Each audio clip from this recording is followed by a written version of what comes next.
அவர் சொல்ல ஆகும், அவர் கட்டளையிட நிற்கும். Praise the lord. ஹல்லேலூயா. வேத வசனம் நமக்கு ஒரு அதிகாரத்தை ஆண்டவர் நமக்கு தந்திருக்கிறார். தேவனுடைய வாக்கு தத்தங்கள் ஆம் என்றும் ஆமென் என்றும் இருக்கிறது. அவருடைய வாக்கு தத்தங்களிலே வல்லமை உண்டு, அதிசயங்கள் இருக்கு, அற்புதங்கள் உண்டு, உருவாக்கும் சக்திகள் இருக்கிறது.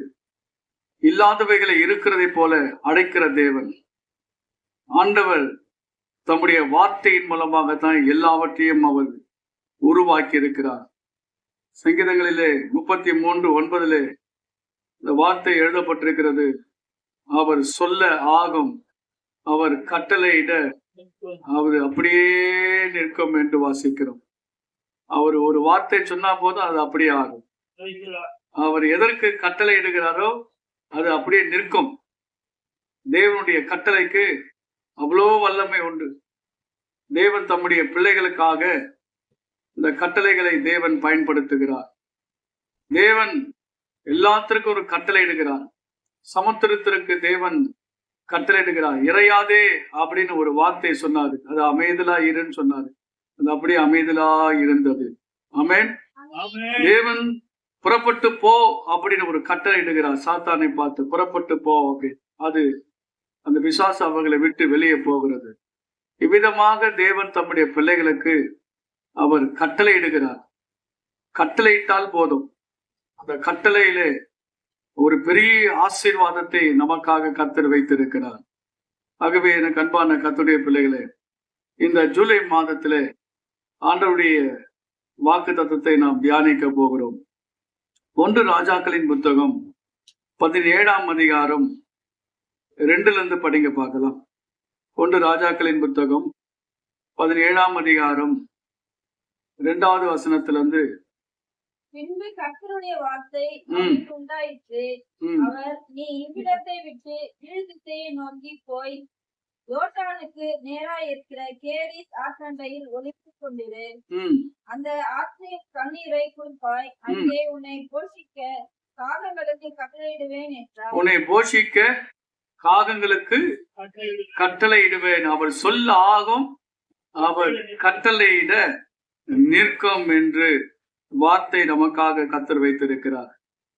எலியாவினுடைய காலம் அந்த 17ஆம் அதிகாரத்தை தான் எலியா அறிமுகமாகிறார். திடீரென்று அவர் தோன்றுகிறார். ராஜாவுக்கு முன்பாக தோன்றுகிறார். திடீரென்று வருகிறார். கிலியாத்தின் குடிகளிலே திஸ்பீனாகிய எலியா என்று அறிமுகமாகிறது. அவருடைய அறிமுகம் அப்படிதான். ஆகவே அது அறிமுகமான அந்த இடத்துல தேவனுடைய வார்த்தையை அவர் சொல்லுகிறார். இந்த வருஷங்களிலே பனியும் மழையும் பெய்யாதிருக்கும் என்று இஸ்ரவேலின் தேவனாகிய கர்த்தருக்கு முன்பாக நிற்கிற நான் அவருடைய ஜீவனை கொண்டு சொல்லுகிறேன் என்றார். பனியும் பெய்யாது, மழையும் பெய்யாது. இது எத்தனை வருஷம்னா 3 வருஷம் 6 மாதம். 3 வருஷம் 6 மாதம் மழையும் பெய்யாது, பனியும் பெய்யாது. அப்போ தேசத்துல தேவனுடைய வார்த்தையை தீர்க்க தரிசியாகி எலியா அறிவிக்கிறார். ராஜாவுக்கு சொல்லுகிறார், இஸ்ரவேல் ஜனங்களுக்கு சொல்லுகிறார். ஏன் அந்த இஸ்ரவேல் மக்களுக்கு மழையும் பெய்யாது பனியும் பெய்யாது என்று ஏன் சொல்லுகிறார் சொன்னால், இஸ்ரவேல்ல ஜனங்கள் எல்லாரும் கர்த்தரை தேடாமல் கர்த்தரை மறந்துவிட்டு அவர்கள் தங்களுடைய சுகபோகமான வாழ்க்கையை வாழ ஆரம்பிக்கிறாங்க. ஆண்டவரை தேடல, பைபிள் இல்ல, ஜபமும் இல்ல, ஆண்டவருடைய சமூகத்திலே வருவதும் கிடையாது. சுத்தமா எல்லாமே மறந்துட்டாங்க. ஆண்டவரையும் மறந்துட்டாங்க. ஆண்டவரை மறந்துட்டு அவங்க உலக வாழ்க்கையில இன்பத்திலே சுகபோகமாக வாழ்ந்து கொண்டிருக்கிறார்கள். அப்படிதான் அவர்கள் அந்த இடத்துல எலியா தோன்றுகிறார். எலியா தீர்க்கதரிசி, தேவனால் அனுப்பப்பட்ட ஒரு தீர்க்கதரிசி, தேவனால் தெரிந்து கொள்ளப்பட்ட ஒரு தீர்க்கதரிசி, தேவனுடைய வரத்தை பெற்றுக்கொண்ட தீர்க்கதரிசி, கர்த்தருடைய தீர்க்கதரிசி. அவர் எங்கிருந்து வந்தார் நமக்கு தெரியாது. தேவனாலே அனுப்பப்பட்டு வந்த ஒரு தீர்க்கதரிசி. ஆகவே ஒரு வல்லமையான ஒரு தீர்க்கதரிசி அந்த இடத்துல இஸ்ரவேல் மக்களுக்கும் ராஜாவுக்கும் சொல்லுகிறார். ராஜா அந்த காலத்திலே அந்த மக்கள் மத்தியிலே பாவத்தை செய்துவிட்டு பாவத்திற்கு ஒரு வழிகாட்டியாக அவர் காணப்பட்டார். ஜனங்கள் எல்லாரும் பாவம் செய்யும்படியாக அவர் ஒரு பெரிய ஒரு காரணமாக காணப்பட்டார். ஜனங்கள் இன்றைக்கு ஆண்டவரை மறந்து வழி விலகி அவர்கள் பின்மாற்றத்திற்கு போனார்கள். ஆகவேதான் எலியா வந்து அந்த கட்டளை அவர் சொல்லுகிறார், மழை பெய்யாது பனியும் பெய்யாது என்று சொல்லுகிறார். அங்க ஒரு வறட்சியே வருகிறது, அங்க ஒரு பஞ்சம் வருகிறது. தேசத்துல எங்க பார்த்தாலும் மக்கள் வந்து தண்ணீருக்காகவும் ஆகாரத்திற்காகவும் அலசடிப்படுகிறார்கள். எங்க பார்த்தாலும் தண்ணீர் இல்லை, அங்கே ஒரு வறட்சி வந்தது, ஆகாரம் இல்லை, கொடிய பஞ்சம் என்று சொல்ல முடியும். இந்த கொடிய பஞ்சம் அங்க வருகிறது. இன்றைக்கு ஏன் அந்த கொடிய பஞ்சம் வந்தது என்று சொன்னால், ஜனங்கள் மனம் மாற வேண்டும். மனம் திரும்பினால்தான் அந்த ஜனங்களுக்கு ஆசீர்வாதம் வரும் என்று உணர்த்தும்படியாக தான் கர்த்தர் வந்து இப்படிப்பட்ட ஒரு வறட்சியை தேவன் அனுப்புகிறார். கொள்ளை நோயை தேவன் அனுப்புகிறார். பலவீனங்களை கர்த்தர் நம்முடைய வாழ்க்கையில எத்தனையோ கஷ்டங்களை கர்த்தர் அனுப்புகிறார். காரணம் என்னவென்று சொன்னால், நாம் எல்லாரும் என்ன செய்ய வேண்டும்? ஆண்டவர் பக்கமாய் திரும்ப வேண்டும், கர்த்தரை தேட வேண்டும். பாருங்க, ஆண்டவர் சொல்லுகிறார், எலியாவுக்கு சொல்லுகிறார், நீ இவ்விடத்தை விட்டு கீழ் திசையை நோக்கி போய் யோர்தானுக்கு நேராய் இருக்கிற கேரீத் ஆற்றண்டையிலே ஒளிந்து கொண்டிரு என்று சொல்லுகிறார். பாருங்க, எலியா வந்து தேவனாலே வழிநடத்தப்படுகிறார். தேவனுடைய வழிநடத்துதல் தீர்க்கதரிசியாக எலியாவுக்கு உண்டாகிறது. இப்போ ஜனங்கள் மத்தியிலே எலியா இருந்தாலும் கூட இந்த ஜனங்களை விட்டு ஆண்டவர் பிரித்தெடுத்து எலியாவை மாத்திரம் ஆண்டவர் கூப்பிட்டு, நான் உனக்கு சொல்லுகிற இடத்திற்கு நீ என்ன செய், தங்கி இரு அப்படின்னு சொல்றாரு. எங்க போன நீங்க?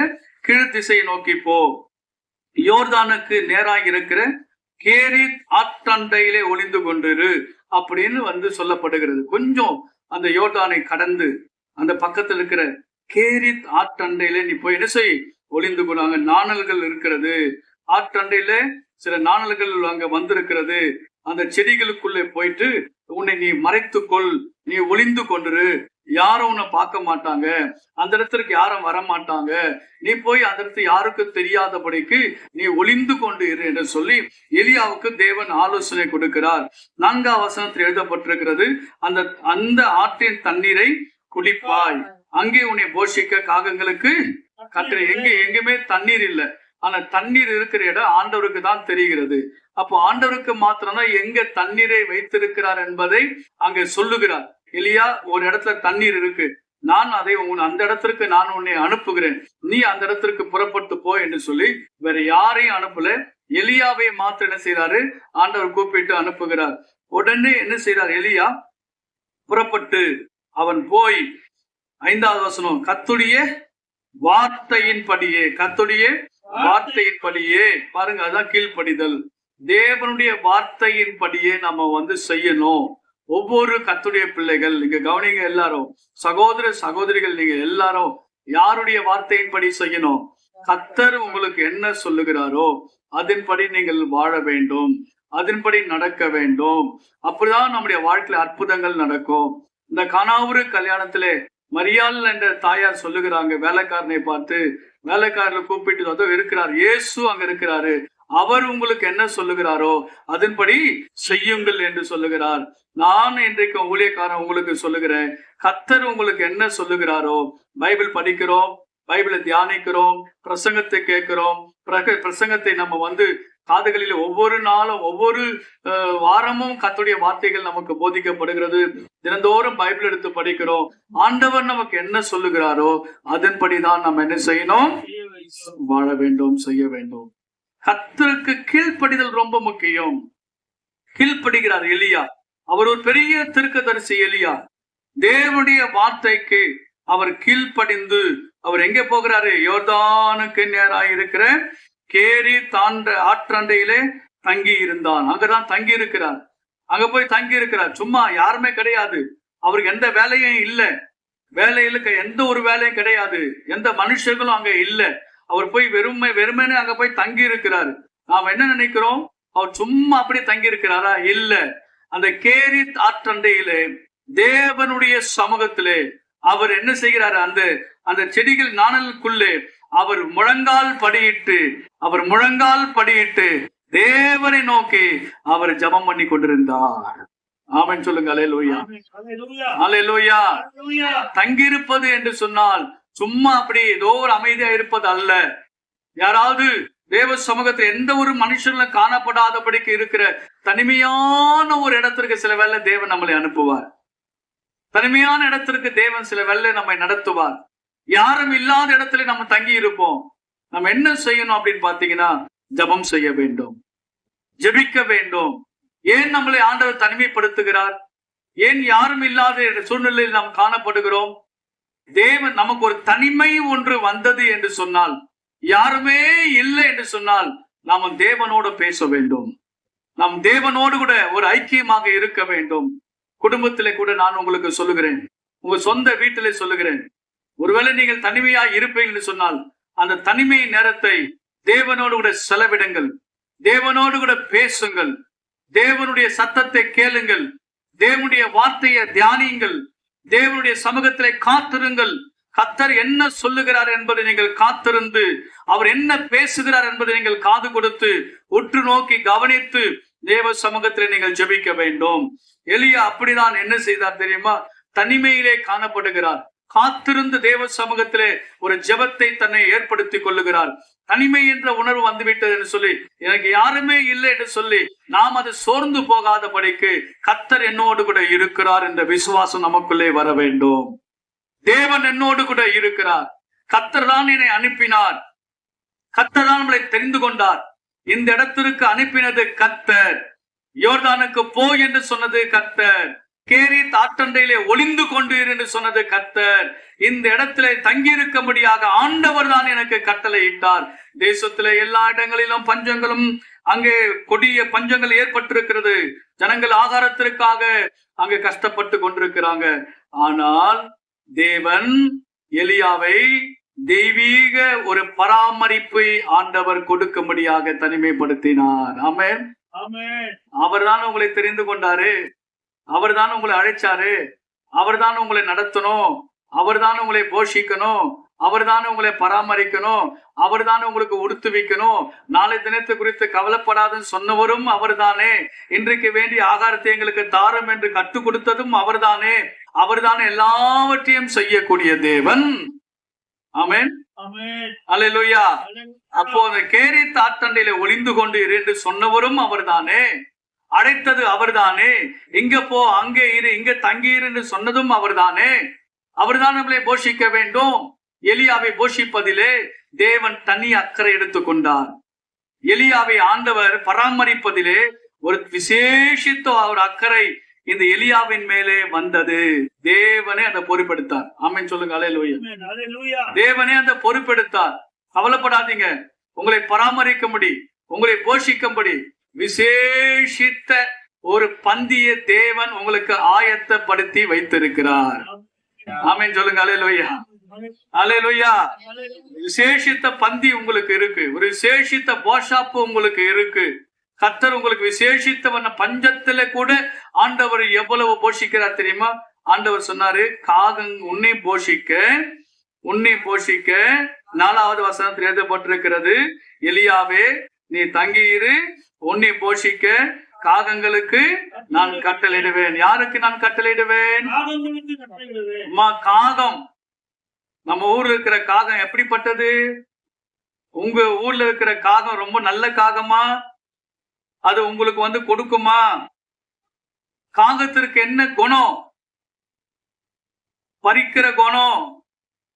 யாராவது கையில, சின்ன குழந்தைங்க கையில வச்சிருந்தாங்கன்னா ரொட்டி துண்டுக என்ன செய்யும்? அது அப்படியே பறித்து தின்னிடும், எடுத்துக்கொண்டு போயிடும்.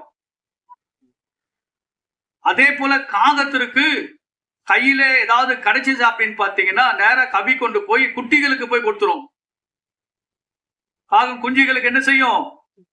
அது போய் அங்க கொடுக்கும். அவர் யாருக்கும் அது கொடுக்காது. கொடுக்கிற சுபாவம் அங்கே இல்லை. ஆனால் தேவனால் தெரிந்து கொள்ளப்பட்ட காகங்கள் உண்டு. தேவனால் அனுப்பப்பட்ட காகங்கள் உண்டு. தேவனுக்கு கீழ்ப்படுகிற காகங்கள் உண்டு. தேவனுடைய கட்டளைக்கு அது அப்படியே செய்யக்கூடிய காகங்கள் இருக்கு. ஒரே ஒரு காகம் ஒரு துண்டு ரொட்டி வந்தா எலியாவுடைய பசி ஆறாது. அதான் ஆண்டவர் காகம் சொல்லாம காகங்கள் என்று சொல்லுகிறார். ஆமென் சொல்லுங்க. அல்லேலூயா, அல்லேலூயா. இந்த காகங்களுக்கு நான் கட்டளையிடுவேன் என்று கர்த்தர் சொல்லியிருக்கிறார். அவர் சொல்ல ஆகும், அவர் கட்டளையிட நிற்கும். அவருடைய சிருஷ்டிப்பிலே எல்லா மிருகங்களும் பறவைகளும் கர்த்தருடைய வேலையை செய்திருக்கிறது. மாடு, ஆடு, தேவனுடைய பிள்ளைகளை, மீன், கழுத, சேவல் எல்லாமே ஆண்டவருக்கு வேலை செஞ்சிருக்கு. பசு எல்லாம் கர்த்தருக்கு என்ன செஞ்சிருக்கு? வேலை செஞ்சிருக்கு. ஆண்டவருடைய சித்தத்தை செஞ்சிருக்கு. தேவ சித்தத்தை படி நடந்திருக்கு. எனக்கு அன்பான கர்த்தருடைய பிள்ளைகளே, நீங்களும் நானும் என்ன செய்ய வேண்டும்? தேவ சித்தத்தை செய்யணும். தேவன் விரும்புகிறதை படி நாம் என்ன செய்யணும்? நடத்த வேண்டும்.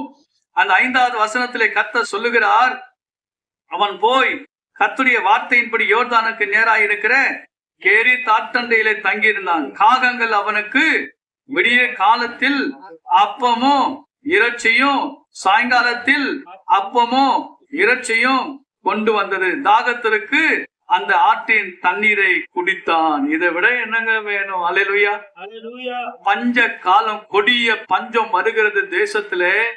ஜனங்கள் ஒருவேளை ஆகாரத்திற்கு அடிச்சு அவங்க மாண்டு அழிந்து கொண்டிருக்கிறாங்க. தீர்க்கதரிசி எலியாவுக்கு ஆண்டவர் அப்பமும் கொடுக்கிறாரு, இறைச்சியும் கொடுக்கிறாரு. இந்த இறைச்சி, இந்த அப்பம் காகத்திற்கு எங்க வந்தது? எப்படி எலியாவுக்கு அந்த யோர்தான் கேரி தண்டையில இருக்கக்கூடிய அந்த இடத்துல, தூரத்துல, இஸ்ரவேல் தேசத்துக்கு கொஞ்சம் அப்புறமா இருக்கக்கூடிய அந்த யோர்தான்ல கேரி தட்டனில் எப்படி அவனுக்கு கிடைத்தது? காகம் எப்படி கொண்டு வந்தது? யோசனை பண்ணி பாருங்கள். காலையில எத்தனை மணிக்கு? விடியற் காலத்திலே. விடியற் காலத்திலே. விடியற் காலம் என்று சொன்னால் என்ன? ஒரு 5 மணிக்கு இருக்கலாம். அல்லேலூயா. ஒரு 5 மணிக்கு இருக்கலாம். 5 மணிக்கு அப்பமும் இறைச்சியும் எலியாவுக்கு கொடுக்கப்படுகிறது. ஆமென் சொல்லுங்க. அல்லேலூயா. இதுதான் தேவனுடைய பராமரிப்பு, தேவனுடைய போஷாப்பு. இதுதான். யாரை கொண்டாகிலும் தேவன் தம்முடைய ஊழியக்காரர்களை போஷித்து அவர் காப்பாற்ற வல்லவராய் இருக்கிறார். அல்லேலூயா. அநேகர் சொல்லுகிறாங்க, இந்த துண்டு, இந்த கறி துண்டும் இந்த ரொட்டி எங்கிருந்து வந்ததுன்னா அந்த ராஜா வீட்டுல இருந்து வந்திருக்கலாம். ராஜா வீட்டுலதான் அந்த இறைச்சி இருக்கு, வேற எந்த வீட்டுல இறைச்சி இல்ல. ராஜாவுடைய அரண்மனையில கிச்சன்ல தான் இந்த இறைச்சி துண்டும் அப்பமும் விடிய காலத்துல ரெடியா இருக்கும். ஏன்னா ராஜாவுக்கு விடிய காலத்துல போகணும். கால உணவு ரொம்ப முக்கியம். ஆகவேதான் இந்த ராஜாவுடைய அரண்மனையிலே இருப்பதாக காகத்திற்கு தெரியும். அல்லேலூயா. எங்க என்ன இருக்கு யாருக்கு தெரியும்? காகத்திற்கு தெரியும். ஆகவேதான் காகம் எங்க போகுது? அரண்மனையிலே போகுது. ஆண்டவர் சொல்லியிருக்கிற அங்க இருக்கு, போய் கொண்டு வா அப்படின்னாரு. என்னுடைய பிள்ளைகளுக்கு தேவை, என் பிள்ளைகளுக்கு தேவை. ராஜாவுடைய அரண்மனையில் இருக்கக்கூடிய இறைச்சி யாருக்கு தேவை? அவருடைய பிள்ளைகளுக்கு தேவை, பரிசுத்தவான்களுக்கு தேவை, ஊழியக்காரர்களுக்கு தேவை, தேவனுடைய பிள்ளைகள். அந்த காகங்கள் என்ன கண்டது? நேர வாயில கவி கொண்டு, காலில் கொஞ்சம் கவி கொண்டு பறந்து எலியா இருக்கிற அந்த சூரச்செடி, அந்த கேரி ஆட்டண்டையிலே நேரா கொண்டு வந்து எலியாவுக்கு கொடுக்கிறது. ஆமென் சொல்லுங்க. அல்லேலூயா. எத்தனை அற்புதங்கள், எத்தனை அற்புதங்கள். காலையிலையும் கொண்டு வருகிறது, மாலையும் கொண்டு வருகிறது. காலையும் இறைச்சி, மாலையும் இறைச்சி. ஆகவே ரொட்டி துண்டு கொண்டு வந்து எலியாவுக்கு கொடுக்கிறது. எலியா என்ன செய்தாரு? சாப்பிட்டு கொண்டிருக்கிறார். யார் கொடுத்தாங்க? காகம் கொடுக்கிறது. பிரைஸ் லார்ட் சொல்லுங்க. அல்லேலூயா. அல்லேலூயா. அம்மா, காகம் வந்து கொடுக்கிற குணம் கிடையாது, அது வாங்குகிற குணம் தான். ஒன்லி இன்கமிங் தான். பிரைஸ் லார்ட் சொல்லுங்க. அல்லேலூயா. அல்லேலூயா. அதுக்கு வந்து கொடுக்கிற குணமே இல்ல. ஆனா ஆண்டவர் சொன்னா அது கொடுக்கிற குணமாக கர்த்தர் மாற்றிவிடும். கவனிங்கள் பிரியமான கர்த்தருடைய பிள்ளைகளே, நம்முடைய தேவன் தம்முடைய பிள்ளைகளை போஷிக்க காகத்திற்கு தேவன் கட்டளையிடுகிறார். காகத்தின் மூலமாக ஒரு பெரிய ஆசீர்வாதம் வருகிறது. கோல்டு செயினை சாப்பிட்டு விழுங்கி அந்த ஊழியக்காரர்கள் இருக்கிற அந்த இடத்துல வந்து செத்து, அது சில பசங்கெல்லாம் எடுத்து வீட்டுல, அந்த ஜப வீட்டுல தூக்கி போட்டிருக்கிறாங்க. அது தூக்கி போடப்பட்ட அந்த காகத்தை வாயை திறந்து பார்த்தா கோல்டு செயின் இருக்கு. பாருங்க, ஆண்டவர் வந்து எலியாவை உயிருள்ள காகத்தின் மூலமாக ஆண்டவர் போஷித்தாரு. ஆனால் அன்றைக்கு 30க்கும் மேற்பட்ட ஊழியக்காரர்களை செத்த காகத்தின் மூலமாக கர்த்தர் போஷிக்கிறார். ஆமென் சொல்லுங்க. அல்லேலூயா. அவர் உயிருள்ள காகத்தின் மூலமாகவும் போஷிக்க முடியும், செத்த காகத்தின் மூலமாகவும் போஷிக்க முடியும். அதுதான் தேவனுடைய அற்புதம், தேவன் செய்கிற அதிசயம். நாம் நினைப்பதற்கும் வேண்டிக் கொள்வதற்கும் கர்த்தர் அதிகமாக செய்வார். உன் வழிகள் என் வழிகள் அல்ல, உன் நினைவுகள் என் நினைவுகள் அல்ல. தேவனுடைய வழிகள், தேவனுடைய நினைவுகள் உயர்ந்தவைகளாக இருக்கிறது. உன்னை அழைத்த தேவன் உண்மை உள்ளவர். அவர் ஒரு போதும் உன்னை மாட்டார். எப்படி ஆகிலும் உங்களை போஷித்து காப்பாற்றுவார். எனக்கு வருத்தமாக இருக்கிறது, எனக்கு கஷ்டமாக இருக்கிறது, என் குடும்பத்திலே பட்டினியா இருக்கிறோம், இது இல்ல அது இல்லைன்னு சொல்லிட்டு நீங்கள் ஒரு வேளை காணப்படலாம். எதுக்கும் கவலைப்படாதீங்க. ஆண்டவர் போஷித்து காப்பாற்றுவார். அவரை நோக்கி கூப்பிடுங்கள், ஜெபம் பண்ணி கொண்டிருங்கள். அது அற்புதங்கள் தானாகவே நடக்கும், அதிசயங்கள் நடக்கும். தேவனை நம்பி வந்த ஜனங்களை ஆண்டவர் ஒருபோதும் கைவிடவே மாட்டார். தேவன் கைவிடவே மாட்டார். ஆண்டவர் பெரியவர். காகங்கள் இரவும் பகலும் காலையும் மாலையும் 2 வேளையும் கொண்டு அந்த இடத்துல எலியாவை போஷித்தது. பாருங்கள் 7வது வசனத்திலே, தேசத்தில் மழை பெய்யாதபடியினால் சில நாள்களுக்கு பின்பு அந்த ஆறு, பாருங்க, எலியா அந்த ஆற்றின் தண்ணீரை குடித்துக் கொண்டிருந்தார். கொஞ்ச காலம் குடித்துக் கொண்டிருந்தார். அந்த ஆறு கூட எலியாவை கைவிட்டது. ஆமென் சொல்லுங்க. அல்லேலூயா. அந்த ஆறு நல்ல பெரிய ஆறு, பெரிய ஆறு, இருபுறமும் கரை புரண்டு ஓடக்கூடிய ஆறு. அந்த ஆற்றின் தண்ணீர் கூட வற்றி போனது. அங்கே சில நாட்கள் தங்கியிருந்து அந்த ஆற்றின் தண்ணீரை குடித்த எலியாவுக்கு தண்ணீர் கிடைக்கல. இப்ப என்ன செய்யறதுன்னு தெரியல. மறுபடியும் ஜெபம் பண்றாரு ஆண்டவரை நோக்கி. ஆண்டவரை நாங்கள் நம்பி இருந்தவர்கள் எங்களை கைவிட்டார்கள். ஆமென் சொல்லுங்க. அல்லேலூயா.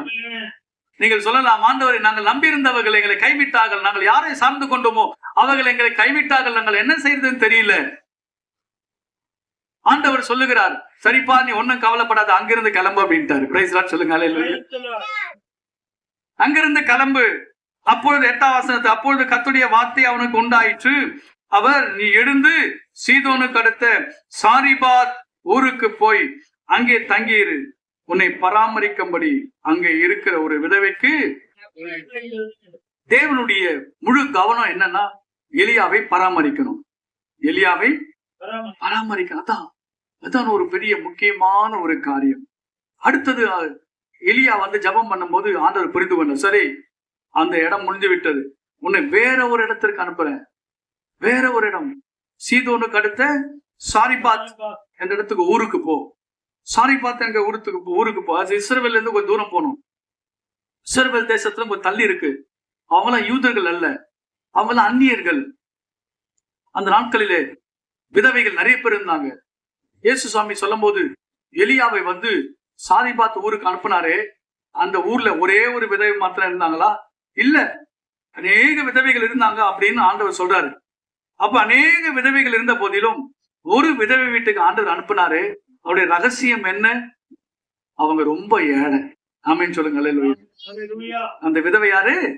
ரொம்ப ரொம்ப ரொம்ப ரொம்ப அடிமட்டத்தில் இருக்கக்கூடிய ஏழைங்க, வறுமையில இருக்கக்கூடியவங்க. ஆனா தெய்வ பயம் இருக்கு, அன்பு இருக்கு. யாராவது அந்த அம்மா வீட்டுல ஏதாவது கேட்டாங்கன்னா அவங்க இது வரைக்கும் இல்லைன்னு சொன்னதே கிடையாது. தங்கிட்ட இல்லைன்னா தனக்குன்னு வைத்திருந்தா கூட அது உடனே அவங்களுக்கு என்ன செய்வாங்க, கொடுக்கிற ஒரு குணம் அந்த விதவைக்கு இருக்கு. யாரு கேட்டாலும் இல்லைன்னு சொல்லவே மாட்டாங்க. தேவனுடைய பிள்ளைகளே, அந்த விதவை தான் ஆண்டவர் தெரிந்து கொண்டாரு.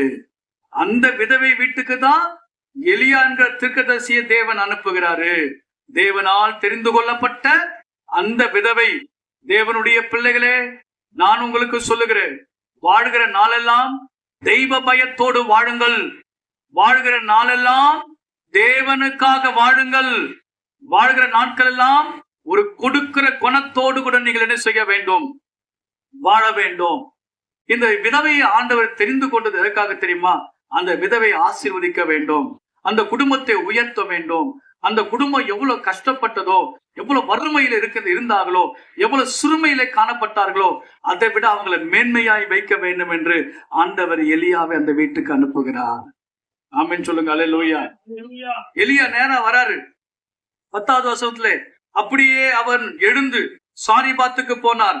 அந்த பட்டணத்தின் ஒலிமுக வாசலுக்கு அவன் வந்தபோது அங்க ஒரு விதவை விறகை பொறுக்கி கொண்டிருந்தாள். அவன் அவளை பார்த்து கூப்பிட்டு, நான் குடிக்கிறதுக்கு கொஞ்சம் தண்ணீர் ஒரு பாத்திரத்திலே கொண்டு வா அப்படின்னு கேட்டாரு. கொண்டு வர அவள் போகிற போது, விதவங்க ஆற்றிலே தண்ணீர் இல்லை, ஆனா விதவை வீட்டுல கொஞ்சம் தண்ணி இருக்கு, கொஞ்சம் தண்ணி இருக்கு. ஓடி வந்த களைப்புல அந்த விதவை வீட்டுல போயிட்டு, அம்மா எனக்கு கொஞ்சம் தண்ணி வா, அவள் தண்ணி கொண்டு வா அப்படின்னு கேட்கிறாரு. அதிகாரமா கேட்கிறாரு. உடனே அந்த அம்மா ஒண்ணுமே சொல்லல. யாரோ ஒருத்தர் வந்து நமக்கு வீட்டுக்கு தண்ணி கேட்கிறாங்களேன்னு சொல்லிட்டு இந்த அம்மா கொண்டு வர உள்ள போறாங்க. கொண்டு வர உள்ள போறாங்க. பாருங்க, விறகு பொறுக்கி கொண்டிருந்த அந்த அம்மா வெளியே வந்து ரோட்ல விறகுகளை பொறுக்கி கொண்டு அந்த அம்மா பார்த்து, எனக்கு தண்ணி வேணும்னு கேட்கிறாரு. அந்த அம்மா நேரா வீட்டுக்குள்ள போய் தண்ணி கொண்டு வர உள்ள போகும்போது 11வது வசனத்துல, கொண்டு வர அவள் போகிற போது அவன் அவளை நோக்கி கூப்பிட்டு, கொஞ்சம் அப்பமும் உன் கையில் எனக்கு கொஞ்சம். என்ன கேட்டாரு? கொஞ்சம் ஃபர்ஸ்ட் தண்ணி கேட்டாரு. அடுத்து என்ன கேட்கிறாரு? கொஞ்சம் அப்பம் கொண்டு வா அப்படின்னு கேட்கிறாரு. பசி எலியாவுக்கு. அல்லேலூயா. எலியாவுக்கு என்ன வந்தது? பசி வந்தது. குடிக்க தண்ணி. கொரோனா காலத்துல நிறைய பேரு ஊழியக்காரர்கள் எல்லாம் பாத்தீங்கன்னா ரொம்ப கஷ்டப்பட்டாங்க.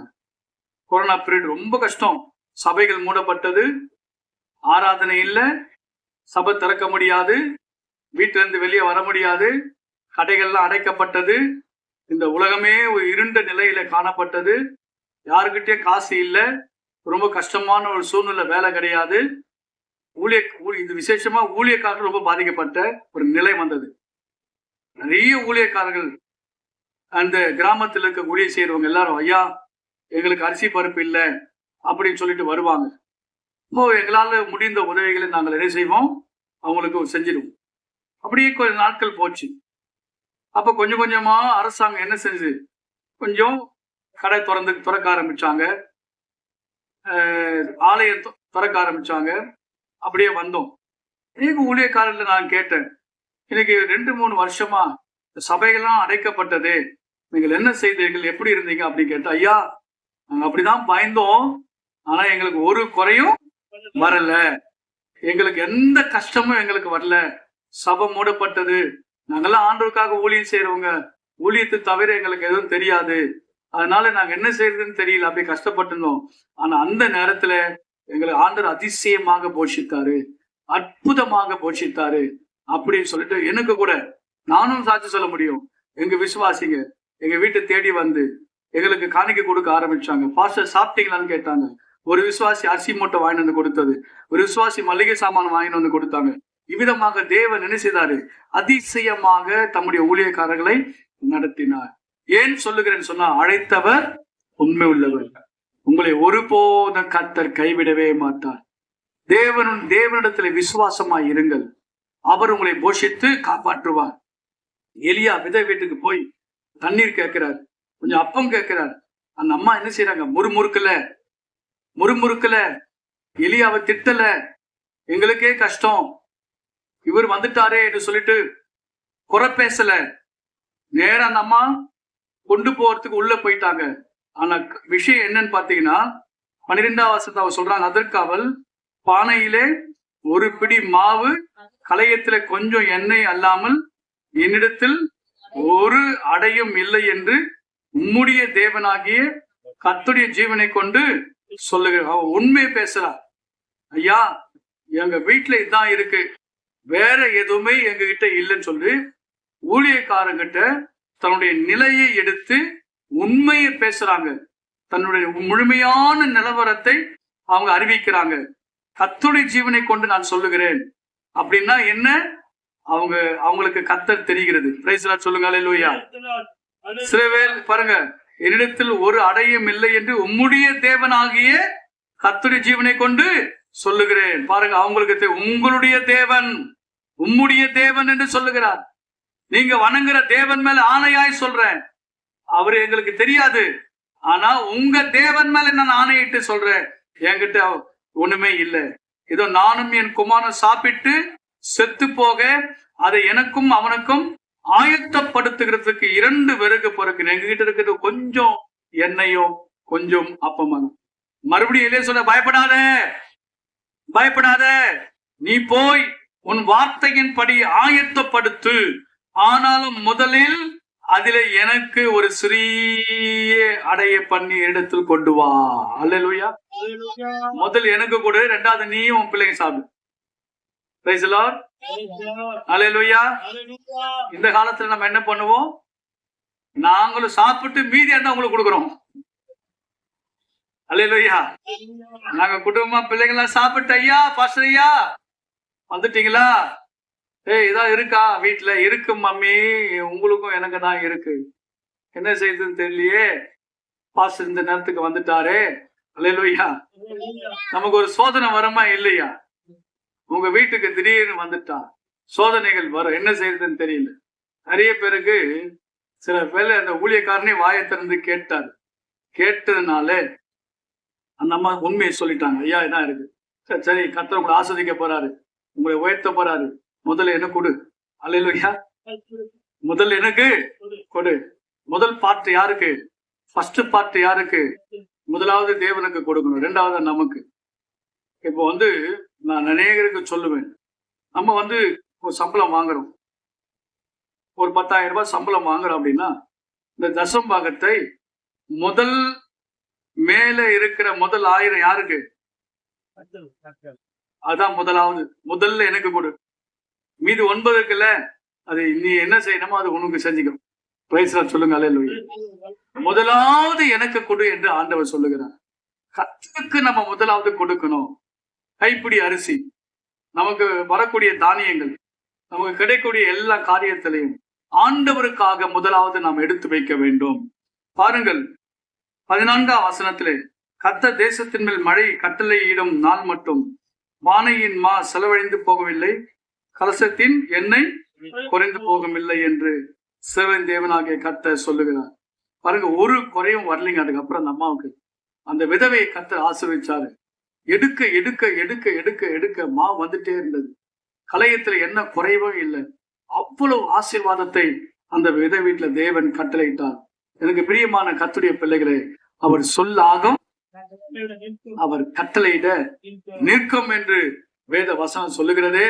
நம்முடைய தேவன் அதிசயமானவர். அல்லேலூயா. ஆண்டவரால் எல்லாம் கூடும். அடுத்ததாக யோனாவின் புத்தகத்தை திருப்பிக் கொள்ளுங்க. யோனா எழுதின தீர்க்கதரிசன புத்தகம்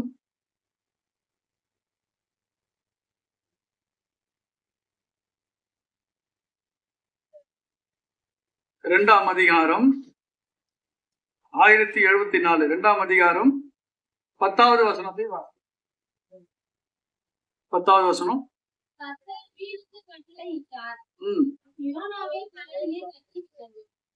கர்த்தர் மீனுக்கு கட்டளையிட்டார். யாருக்கு தேவன் கட்டளையிட்டாரு? மீனுக்கு ஆண்டவர் கட்டளையிட்டார். அவர் சொல்லாகும், அவர் கட்டளையிட நிற்கும். மீன் வயிற்றுல யோனா இருக்கிறார். மீன் வயிற்றுல யோனா இருக்கிறார். எத்தனை நாள் இருந்தாரு? 3 நாள் இருந்தார். எத்தனை நாள் இருந்தாரு? 3 நாள். ஏன் மீன் வயிற்றுல அவர் போனாரு? காரணம் என்ன? காரணம் என்ன? மீன் வயிற்றுல ஏன் போனாரு? 1ஆம் அதிகாரம் 17வது வசனத்தை வாசிங்க. 1ஆம் அதிகாரம் 17. யோனாவை விழுங்கும்படி பெரிய மீனை கர்த்தர் ஆயத்தப்படுத்தி இருந்தார். அந்த மீன் வயிற்றிலே யோனா ராப்பகல் 3 நாள் இருந்தான். ஆண்டவர் சொன்னாரு, நீ எங்க போனோம்? எங்க போகணும்? நினிவேவுக்கு நீ போனப்பா, நினிவேவுக்கு போனோம் அப்படின்னு ஆண்டவர் சொன்னாரு. இவர் எங்க போனாரு? தர்ஷீஷுக்கு போனாரு. ஆண்டவர் போக வேண்டிய இடத்திற்கு போகாம கூலி கொடுத்து வேத வசனம் சொல்லுகிற 3ஆம் வசனத்திலே, அப்போது யோனா கர்த்தருடைய சமூகத்தினின்று விலகி, பாத்தீங்களா, தேவ சமூகத்தை விட்டு விலகிறான். ஆண்டவர் சமூகத்தை விட்டு விலகிறான். கர்த்தரை விட்டு விலகி போகிறான். அதனாலதான் இந்த பிரச்சனை வருகிறது. கப்பல் ஏறி கப்பலுடைய அடித்தட்டுல போய் அவர் நித்திரை செய்து அவர் என்ன பண்ணாரு? போயிட்டே இருக்காரு. திடீர்னு சொல்லி கப்பல் ஒரு பெரிய ஆபத்தை சந்திக்கிறது.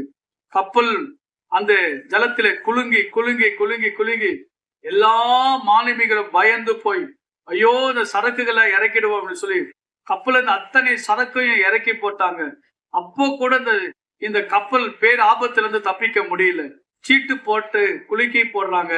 யோனாவின் பேர்ல சீட்டு விழுகிறது. யார் நிமித்தம் இந்த பிரச்சனை வருகிறது, யார் நிமித்தம் இந்த உபத்திரம் வருகிறது என்று சீட்டு போட்டா யோனாவின் பேர்ல வந்தது. யோனாவை கூப்பிட்டு கேட்கிறான்பா, நீ யார், எங்க இருந்து வர? நான் தேவ சமூகத்தை விட்டு ஓடி வரேன். அல்லேலூயா. என்ன தூக்கி எங்க போடுங்க? கடல்ல போடுங்க. என்ன நீங்க தூக்கி கடல்ல போட்டீங்கன்னா உங்க பிரச்சனை மாறிடும், நீங்க சுமூகமாக போகலாம். அப்படி இவனை தூக்கி எங்க போட்டாங்க? கடல்ல தூக்கி போட்டாங்க. கடல்ல தூக்கி போடும் போது கடல் கரெக்டா அவன் விழும்போது பெரிய மீன் வாயை திறந்து காத்து கொண்டிருந்தது. யாருக்காக? யோனாக்கா. டைரக்டா அவர் எங்க போனாரு? மீன் வயிற்றுல நேரா உள்ள போயிட்டாரு. அல்லேலூயா. சின்ன மீன் கிடையாது, பெரிய மீன். பெரிய மீன் யார் வச்சிருந்தது? ஆண்டவர் வச்சிருந்தாரு. யோனாவை விழுங்கும்படி. சாரி, இந்த மீன் 3 நாள் தான் வயிற்றுக்குள்ள வச்சிருந்த. பாருங்க, யோனாவும் சாப்பிடல, மீனும் சாப்பிடல. அல்லேலூயா. யோனாவும் சாப்பிடல, மீனும் 3 நாள் சாப்பிடல, பட்டினியா கிடக்கிறாங்க. 2ஆம் அதிகாரம் 1 வசனத்துல அந்த மீனின் வயிற்றிலிருந்து யோனா தன் தேவனாகிய கர்த்தரை நோக்கி விண்ணப்பம் பண்றாரு. என் நெருக்கத்திலே நான் கர்த்தரை நோக்கி கூப்பிட்டேன், அவர் எனக்கு உத்தரவு அருளினார். நான் பாதாளத்தின் வயிற்றிலிருந்து கூக்குரலிட்டேன், நீர் என் சத்தத்தை கேட்டு. பாருங்க, அவரு ஜபம் பண்றதை நிறுத்தலைங்க. ஆண்டவரின் சமூகத்தை விட்டு விலகி போயிட்டாரு, தேவனை விட்டு விலகி போயிட்டாரு. நான் உங்களுக்கு ஒரு காரியத்தை சொல்றேன். நம்மளை விட்டு யாரு போனாலும் நல்லா கவனிக்கணும். உங்களை விட்டு யாரு போனாலும் நீங்க ஆண்டரை விட்டு போக கூடாது. உங்களை விட்டு யாரு விலகி போனாலும் நீங்க ஆண்டரை விட்டு விலகி போக கூடாது. ஏன்னா போனவங்க எல்லாம் உங்களை காப்பாற்ற முடியாது. உங்களோடு கூட இருக்கிற ஆண்டவர் தான் உங்களை காப்பாத்துவார். ஆமென் சொல்லுங்க. அல்லேலூயா. அல்லேலூயா. எந்த சூழ்நிலையும் உங்களை யார் கைவிட்டாலும் ஆண்டவர் கைவிட மாட்டார். ஆண்டரை விட்டு மாத்திரம் போயிடாதீங்க. யோனா தேவ சமூகத்திலே அவர் ஜெபிக்கிறார். மீண்டும் ஆண்டவர் சமூகத்திலே தன் தவறுகளை உணர்ந்து அவர் ஜெபம் பண்ணுகிறார். ஆண்டவரின் பாவங்களை மன்னியும். அவர் விண்ணப்பம் பண்றார். என் நெருக்கத்திலே நான் கர்த்தரை நோக்கி கூப்பிட்டேன், அவர் எனக்கு உத்தரவு அருளினார். நான் பாதாளத்தின் வயிற்றிலிருந்து கூக்குரலிட்டேன் என்று சொல்லுகிறார். உண்மையாகவே பாதாளத்துல போயிட்டாரு? இல்ல. அவர் எங்க இருக்காரு? மீன் வயிற்றுல இருக்காரு. 3வது வசனத்திலே சமுத்திரத்தின் நடுமையமாகிய ஆழத்திலே நீர் என்னை தள்ளிவிட்டு. சமுத்திரத்தினுடைய ஆழத்திலே நடுமையமாகிய ஆழத்திலே தான் அவர் இருக்கிறார் தவிர, ஆனா மீன் வயிற்றுல இருக்கிறேன்னு அவருக்கு தெரியல. ஆமென். மீன் வயிற்றுல இருந்தா எப்படி இருக்கும்? காற்று இருக்குமா? மீனே கடலுக்குள்ளதான் இருக்கு. கடலுக்குள்ள இருக்கிற மீன் வயிற்றுக்குள்ள இருக்கிற யோனா. ஆமென் சொல்லுங்க. அவர் சாகாம இருக்கிறாரு.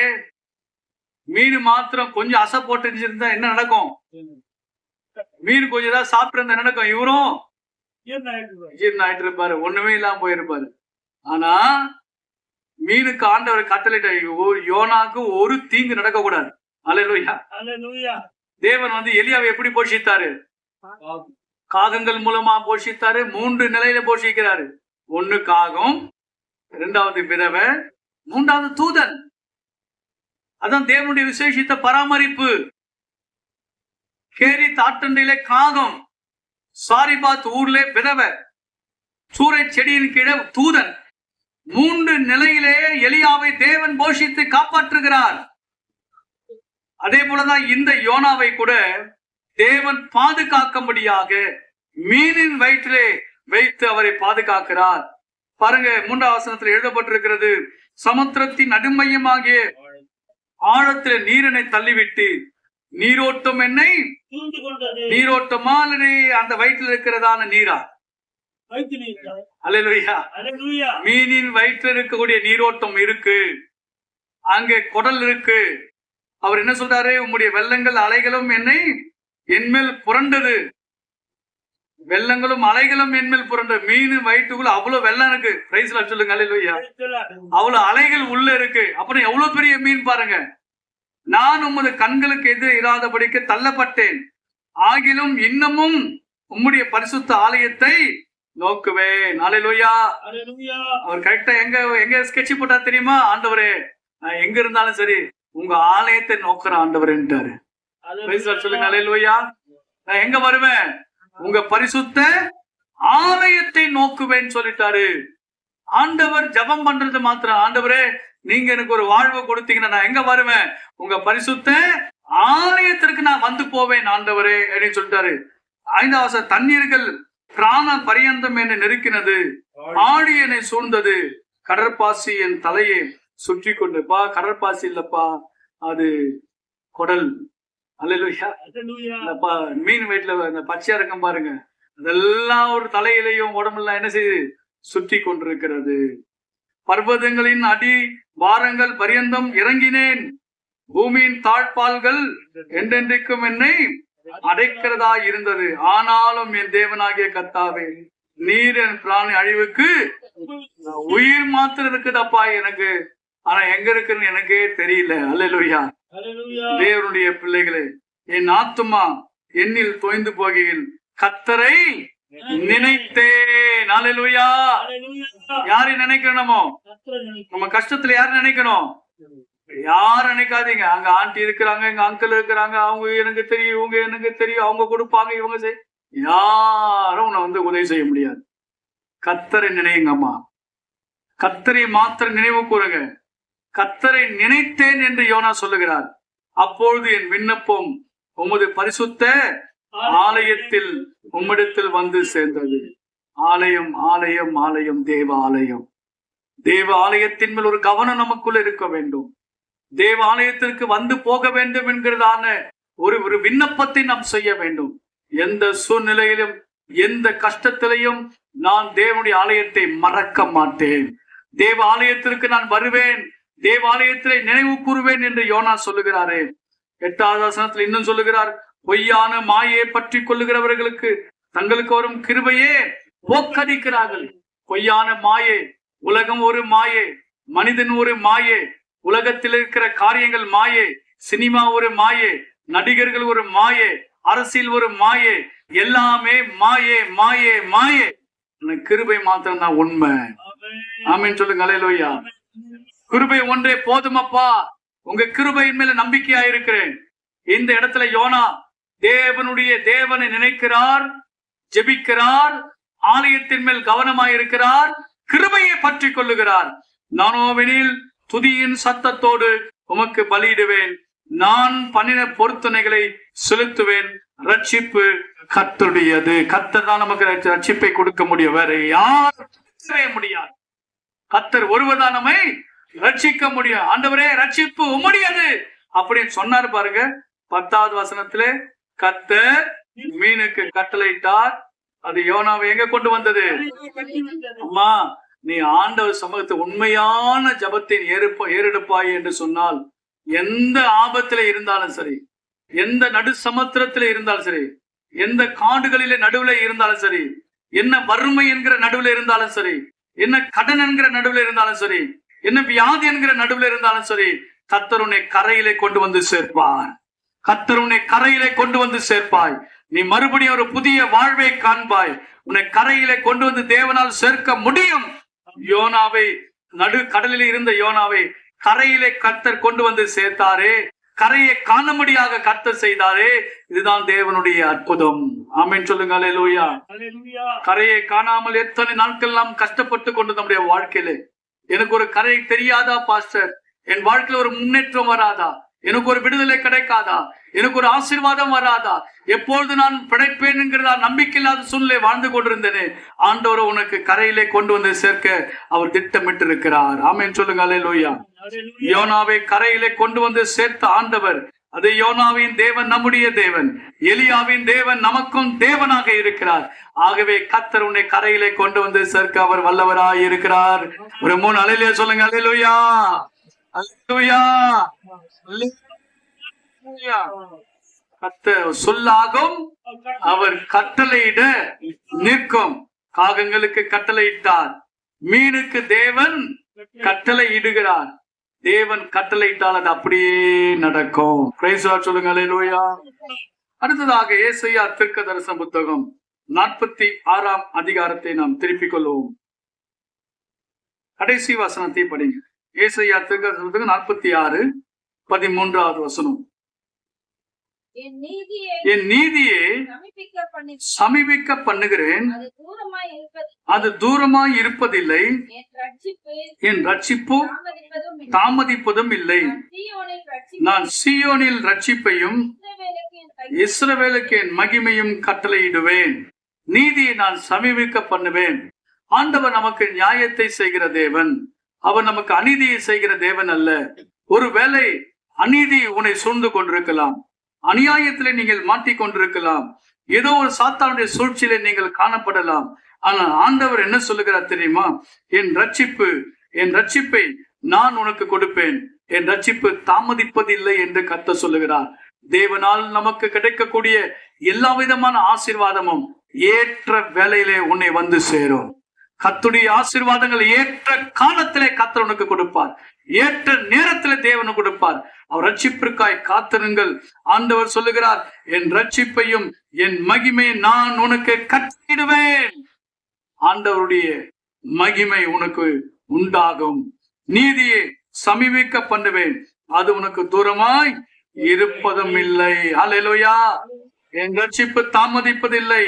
தேவன் ஏற்ற வேளையில எல்லாவற்றையும் தம்முடைய ஜனங்களுக்காக அவர் செய்து முடிப்பார். அல்லேலூயா, அல்லேலூயா. ரட்சிப்பு நிச்சயமாய் வரும், தேவ மகிமை நிச்சயமாய் வரும், தேவனுடைய ஆசீர்வாதம் உன்னை தேடி கண்டிப்பாய் வரும். உன் முழு குடும்பத்தையும் ரட்சிக்க அவராலே முடியும். சொல்லுங்க. அல்லேலூயா. அடுத்ததாக 133ஆம் சங்கீதத்தை திருப்பிக் கொள்ளுவோம்.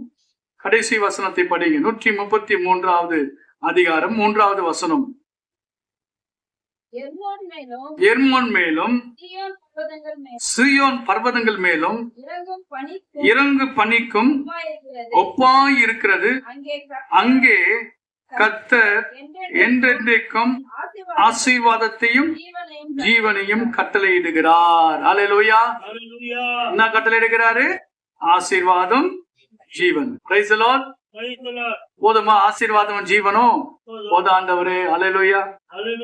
ஆண்டவர் நமக்கு கிடைத்த ஜீவன் விலையேறப்பட்டது. கர்த்தர் உங்களுக்கு ஜீவனை கொடுக்கிறேன்னு சொல்றாரு, ஆசீர்வாதத்தை கொடுக்கிறேன்னு சொல்றாரு. இதை விட நமக்கு என்ன வேணும்? அல்லேலூயா. ஆசீர்வாதமும் நான் கட்டளையிடுகிறேன், உனக்கு ஜீவனையும் கட்டளையிடுகிறேன்னு சொல்றாரு. இதான் நமக்கு ஆண்டவர் கொடுக்கிற மிகப்பெரிய ஒரு கிஃப்ட். கர்த்தர் வாழ்நாள் முழுதும் நமக்கு உயிர் வாழ்வதற்கு ஆண்டவர் அந்த உயிரை கொடுத்திருக்கிறாரே, ஜீவனை கொடுத்திருக்கிறாரே. அவரே நமக்கு ஜீவனாய் இருக்கிறார், அவரே நமக்கு பங்காய் இருக்கிறார், அவரே உனக்கு ஆசீர்வாதமாய் இருக்கிறார், அவரே நமக்கு உயிராக இருக்கிறார். என் உயிரான இயேசு அவரே. அல்லேலூயா.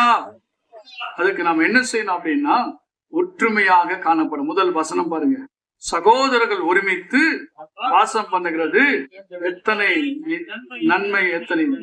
இதுதாங்க ஒற்றுமையா இருக்கணும். சபை விசுவாசிகள் எப்படி இருக்கணும்? ஒரு மனமாய் இருக்கணும், ஒற்றுமையா வாழ்ந்து காட்டணும். பிரிவினைகளுக்கு இடம் கொடுக்க கூடாது. தேவன் சமாதானத்திற்கு தேவன், அவர் கலகத்திற்கு தேவன் அல்ல. பிள்ளைகள், நீங்கள் ஒருவருக்கொருவர் சந்தோஷமாகவும் சமாதானமாகவும் ஒற்றுமையாகவும் காணப்பட்டதான் ஆண்டவர் நமக்கு ஆசீர்வாதத்தையும் ஜீவனையும் கட்டளையிடுவேன் என்று கர்த்தர் சொல்லுகிறார். அல்லேலூயா. ஆகவே எல்லோரும் எப்படி காணப்படணும்? ஒற்றுமை, ஒரு மனம், ஐக்கியம், ஒருவருக்கொருவர். ஆபிரகாம் சொல்றாரு, லோத்தை பார்த்தப்பா, நம்ம எல்லாரும் சகோதரர்கள், நம்ம எல்லாரும் சகோதரர்கள் என்று சொல்லுகிறார். ஆம் பிரியமான கர்த்தருடைய பிள்ளைகளே, நீங்களும் நானும் எல்லாரும் சகோதர சகோதரிகளாக இருக்கிறோம் என்பதை மறந்துடாதீங்க. கர்த்தர் நமக்குள் வாசம் பண்ணக்கூடாது, நமக்குள் பிரிவினைகள் இருக்கக்கூடாது, நமக்குள் சண்டைகள் இருக்கக்கூடாது, நமக்குள் பொறாமைகள் இருக்கக்கூடாது. நம்ம எல்லாரும் ஒற்றுமையா இருந்தாதான் கர்த்தரும் அங்க இருப்பாரு, ஜீவனையும் கொடுப்பாரு, ஆசீர்வாதத்தையும் கர்த்தர் கொடுப்பார். ஆமென் சொல்லுங்க. அல்லேலூயா, அல்லேலூயா.